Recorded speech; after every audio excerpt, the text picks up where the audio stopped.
Hi, I'm Dr. Q with drqueston.com, and my friend Bob here and I are going to talk to you today about some of the things that bother cats. Sometimes it can seem like cats are a little bit finicky and hard to get along with, but they're just an individual that has individual likes and dislikes, and some of the things that bother cats that sometimes we don't always realize how much they bother them, such as not having a high place to get away from things that might be a little bit stressful.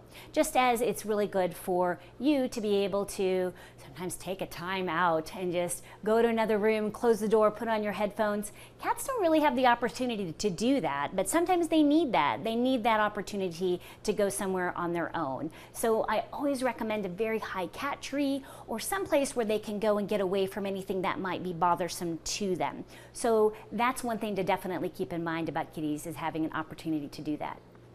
So the other thing that you can think about that's going to bother cats is a dirty litter box.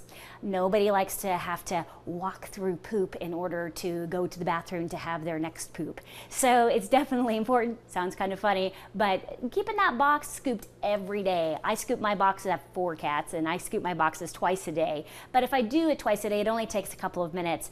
Keeps the box clean, keeps the odors out of my house, which is also really helpful, and helps minimize problems with stress associated around the litter box. And keep in mind also, cats like to have privacy, probably just like you do when going to the bathroom. So make sure that the litter box isn't somewhere in a high traffic area in the home, someplace where they can go, have some privacy, and also not to be intimidated by other cats in the household. That's something you a lot of times don't think about, is that if you have multiple cats in a house, the other cats might intimidate them, wait for them to go to the bathroom and pounce on them, which is why having a couple of litter boxes is a good idea to make sure that everybody has their own private toileting spot. Some of the other things that in my experience have bothered cats are being maybe on camera too long, so it becomes bothersome for them, and that's okay. We'll just let him wander off and do whatever he wants to do. Being dressed up by small children, being chased by small children, loud noises. I think that that's pretty intuitive. Most of us would probably recognize that cats aren't going to like loud noises.